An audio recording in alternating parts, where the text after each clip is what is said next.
बिस्मिल्लाहिर्रहमानिर्रहीम रब्बिश्रह ली सदरी वयस्सिर ली अमरी वहलुल उक़्दतम मिन लिसानी यफ़क़हू क़ौली। अस्सलामु अलैकुम वरहमतुल्लाहि वबरकातुहू। प्यारे बच्चों, उम्मीद है आप सब लोग खैरियत से होंगे। पिछले लेसन्स में हम एवोगैड्रोस नंबर और मोल के कंसेप्ट के बारे में स्टडी कर चुके हैं। आज हम इस टॉपिक से रिलेटेड टेस्ट योरसेल्फ 1.7 और उसके साथ एक्सरसाइज के जो MCQs हैं उसको सॉल्व करेंगे।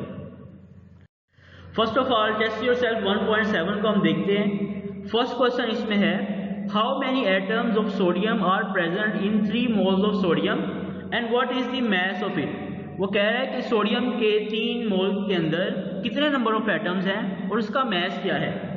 ठीक है, तो आप जानते हैं कि किसी भी चीज का जो 1 मोल है, 1 mole of any substance contains 6.02 multiply by 10⁻23 atoms. ये आपने पहले भी पढ़ा है कि किसी भी चीज़ का जो 1 मोल होता है उसमें उस चीज़ के 6.02 मल्टीप्लाइड बाय 10⁻23 यानी कि एवोगैड्रोस नंबर के बराबर पार्टिकल्स होते हैं। तो क्योंकि ये सोडियम एटम के 3 मोल्स हैं तो हम क्या करेंगे, इसको 3 से मल्टीप्लाई कर देंगे। तो आंसर हम कैसे लिखेंगे, 3 मोल्स ऑफ सोडियम, एन आपको पता है सोडियम का सिंबल है, इज इक्वल टू 3 को हम मल्टीप्लाई करेंगे एवोगैड्रोस नंबर से, तो हमें पता चल जाएगा कि इसके अंदर 18.06 मल्टीप्लाई बाय 10⁻23 एटम्स होते हैं। ठीक है, तो ये हमने इसमें सोडियम एटम के नंबर फाइंड कर लिए। सेकंड उसने हमसे कहा था what is the mass of it, इसका मास बताएं। 1 मोल जो है सोडियम का, उसका आपको पता है कि 23 ग्राम्स मास है। एटॉमिक मास आपने सोडियम का याद किया हुआ है ना। तो आपने क्योंकि 3 मोल्स का मास फाइंड करना है तो उसको हम 3 से मल्टीप्लाई कर देते हैं, तो ये हमारे पास आंसर आ जाता है 69 ग्राम्स, यानी कि 3 moles of sodium are equal to 69 grams. Next question है, how many atoms are in 1 atomic mass unit and 1 gram of hydrogen. तो हाइड्रोजन एटम के अंदर वो पूछ रहा है कि उसका अगर 1 एटॉमिक मास यूनिट हो तो उसमें कितने एटम्स होंगे, और अगर 1 ग्राम हाइड्रोजन एटम हो तो उसमें कितने एटम्स होंगे। तो आपने ये पढ़ा हुआ है कि जो एटॉमिक मैसेज हैं उनके लिए हम एटॉमिक मास यूनिट का वर्ड यूज करते हैं, ये यूनिट इस्तेमाल करते हैं किसी भी एटम के या किसी भी मॉलिक्यूल के मास को रिप्रेजेंट करने के लिए। तो हाइड्रोजन एटम का एटॉमिक मास आपने पढ़ा है कि 1 होता है, तो 1 एटॉमिक मास यूनिट के अंदर हाइड्रोजन का ज़ाहिर बात है सिर्फ 1 ही एटम होगा, और 1 ग्राम हाइड्रोजन अगर होगा तो उसमें कितने एटम्स होंगे।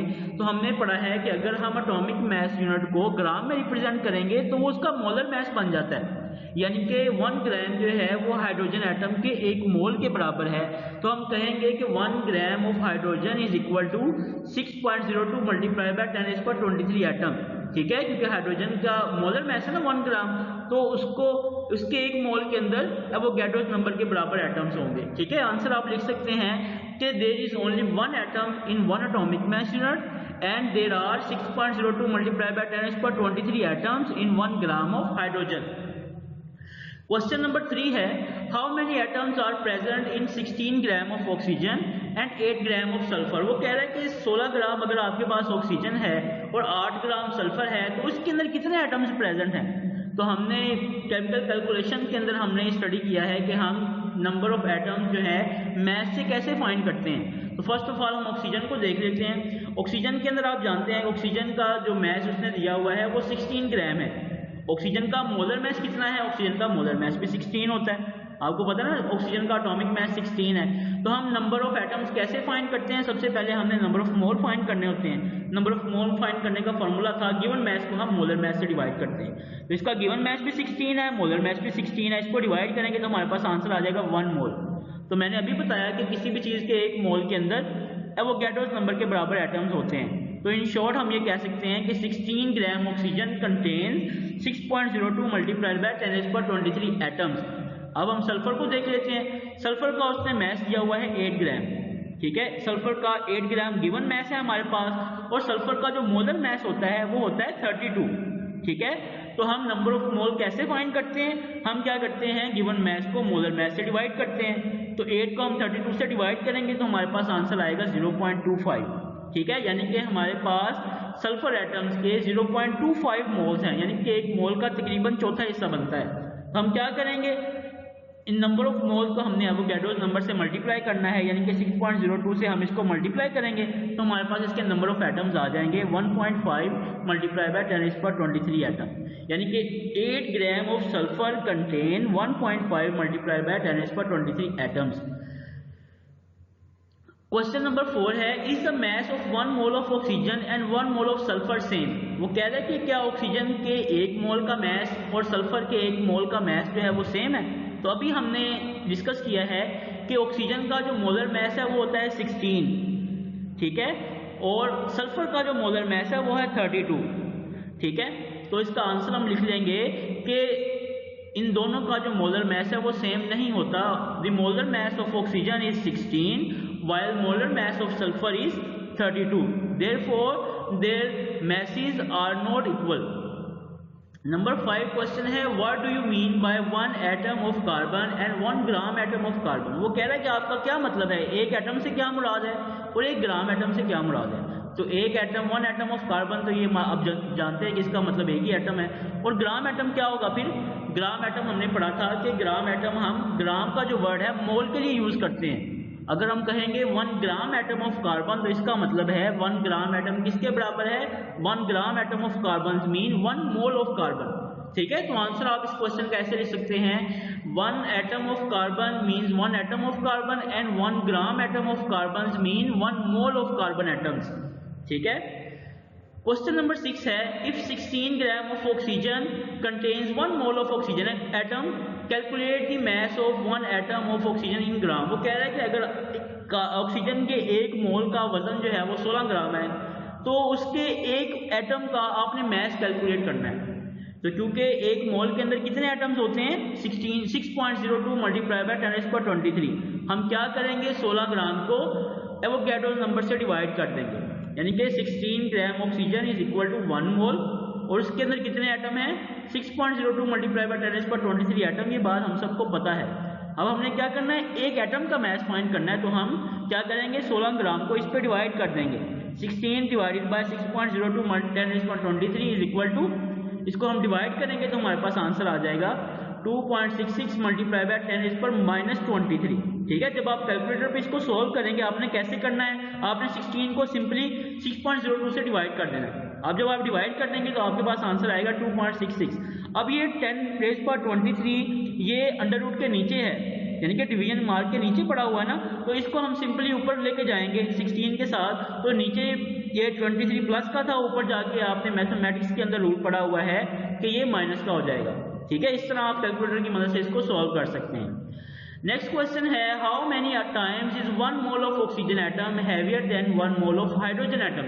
वो कह रहा है कि ऑक्सीजन एटम का 1 मोल हाइड्रोजन एटम के 1 मोल से कितने गुना भारी है। तो आपको इन दोनों के मोलर मैसेज याद होंगे, ऑक्सीजन का मैस होता है 16 और हाइड्रोजन का मैस होता है 1, मतलब कि 1 mole of oxygen atom is 16 time heavier than 1 mole of hydrogen atom, इसका आंसर होगा। क्वेश्चन नंबर 8 है, why does 10 gram nitrogen gas contain the same number of molecule as 10 gram of carbon monoxide. वो कह रहा है कि 10 gram carbon monoxide हो और 10 ग्राम ही नाइट्रोजन हो, इन दोनों का मैस सेम, इन दोनों के अंदर नंबर ऑफ मॉलिक्यूल सेम क्यों होते हैं। तो हम इनके मोलर मैसेज को पहले स्टडी करेंगे। आप जानते हैं कि नाइट्रोजन N2 इसका मोलर मैस कितना होगा, नाइट्रोजन के 2 एटम है ना, 14 मल्टीप्लाई प्लस 14 हमारे पास आ जाएगा 28 ग्राम।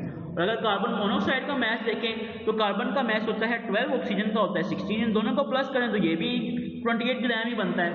इस वजह से हम कह सकते हैं, आंसर लिखेंगे, because nitrogen gas and carbon monoxide have same molar message, therefore 10 gram nitrogen gas and 10 gram carbon monoxide contain same number of atoms, same number of molecules.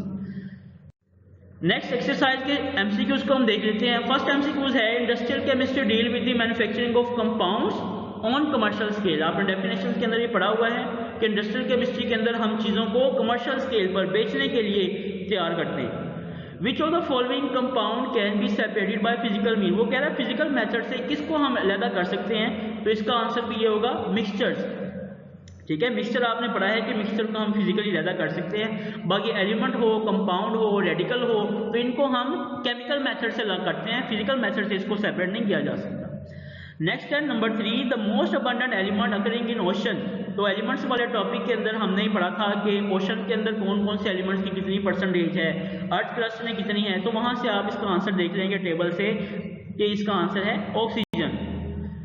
MCQ number 4 है, विच one of the following element is found most abundant in the earth crust. कि earth crust के अंदर सबसे ज्यादा कौन सा element है, तो वो भी ऑक्सीजन ही होता है। MCQ नंबर 5 है, the third abundant gas found in earth atmosphere. जो कुर्रा हवाई है उसके अंदर सबसे ज्यादा तीसरे नंबर पर पाई जाने वाली गैस कौन सी है, तो वो है आर्गॉन। ठीक है, टेबल 1.1 से आप इसके आंसर जो हैं वो देख सकते हैं। नेक्स्ट है 6 MCQs, one atomic mass unit is equivalent to. तो ये एटॉमिक मास यूनिट वाला जो टॉपिक हमने पढ़ा था, तो हमने पढ़ा था one atomic mass unit is equal to 1.66 multiply by 10⁻24 gram. तो ये हमारा आंसर होगा ऑप्शन बी। MCQ नंबर 7 है, विच one of the following molecule is not triatomic. वो कह रहा है कि नीचे जो दिए हुए ऑप्शन है इसमें बताना है कि ट्राइएटॉमिक कौन सा नहीं है।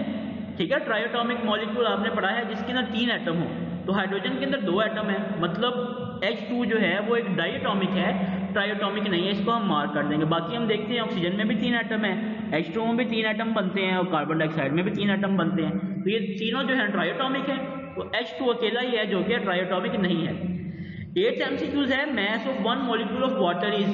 वो कह रहा है कि पानी के एक मॉलिक्यूल का मैस कितना है। तो वाटर मॉलिक्यूल का मैस हम कैसे फाइंड करते हैं, हमने उनके अंदर जितने भी एटम्स हो उसके फॉर्मूला में इसको प्लस करना होता है। ऑक्सीजन का मैस होता है 16, हाइड्रोजन का होता है 1। क्योंकि हाइड्रोजन के 2 एटम्स हैं तो 2 + 16 कितना हो जाएगा 18। तो हम इसका आंसर लिखेंगे mass of one molecule of water is 18 atomic mass unit. Gram में क्यों नहीं लिखना, अगर वो कहते ना एक मोल का मैस है, मॉलिक्यूल की बजाय मोल लिखा होता तो फिर हम ग्राम में आंसर देते, क्योंकि वो एक मॉलिक्यूल का पूछ रहा है, उसको हम एटॉमिक मैस यूनिट वाला चूज करेंगे। दी मोलर मैस ऑफ H2SO4। वो कह रहा है सल्फ्यूरिक एसिड का मोलर मैस कितना है। अब वो मोलर मैस कह रहा है, तो आपको पता है मोलर मैस के लिए हम ग्राम का यूनिट इस्तेमाल करते हैं। अगर यहाँ पर मोलिकुलर मैस का होता तो फिर हम एटॉमिक मैस यूनिट वाला चूज करते। तो ग्राम के अंदर एक तो ये लिखा हुआ है 98 ग्राम, दूसरा लिखा हुआ है 9.8 ग्राम। तो H2SO4 हाइड्रोजन का एटॉमिक मैस होता है 1, सल्फर का होता है 32 और ऑक्सीजन का होता है 64।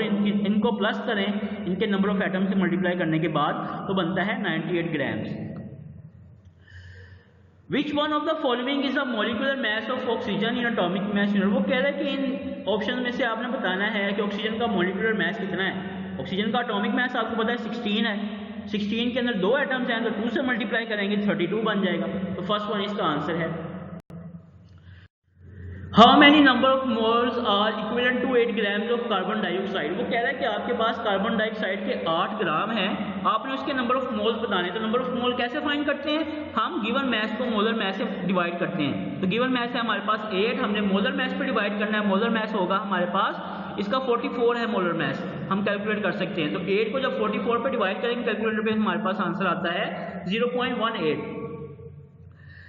इन which of the following pairs has the same number of ion. वो कह रहा है कि इनमें से कौन से ऐसे पेयर हैं जिनके पास नंबर ऑफ आयन सेम हो। पहले हम सोडियम क्लोराइड को देखते हैं। NaCl के अंदर 2 आयन है, एक सोडियम है और क्लोरीन आयन है। और MgCl2 के अंदर एक मैग्नीशियम आयन है और 2 क्लोरीन है, यानी कि इसके अंदर 3 आयन है टोटल और इसमें 2 आयन है। तो अगर दोनों का 1-1 मोल हो तो ये इक्वल नहीं है। अगर NaCl को हाफ करेंगे तो 1 बन जाएगा, MgCl2 को हाफ करेंगे तो 1.5 बनेगा, ये भी इक्वल नहीं है। थर्ड देखते हैं, हाफ मोल ऑफ NaCl यानी कि 2 को 2 से डिवाइड करेंगे तो 1 आंसर आता है। एंड 1/3 ऑफ MgCl2, यहाँ पर इसके 3 आयन हैं, 3 को 3 से डिवाइड करेंगे तो हमारे पास 1 आएगा, यानी कि half mole of NaCl and 1.3 mole of MgCl2 are equal. Which one of the following pair has the same mass. वो कह रहा है कि नीचे वाले जो पेयर्स हैं उनमें से सेम मैस किसका होता है। तो हमने अभी ये कैलकुलेट किया है कि कार्बन मोनोऑक्साइड और नाइट्रोजन इनके मोलर मैसेज सेम होते हैं। तो ये हमारा आज का लेसन है। आपका होमवर्क ये है कि आपने टेस्ट योरसेल्फ 1.7 इसको अच्छे तरीके से प्रिपेयर करना है। रफ कॉपी के ऊपर इसके आंसर्स को आप सॉल्व करके लिखें, अपने पास सेव करके भी रखें, और आपने MCQ को अच्छे तरीके से मार्क करना है और उसको याद भी करना है। जज़ाकुमुल्लाहु खैरा। अस्सलामु अलैकुम व रहमतुल्लाहि व बरकातुहू।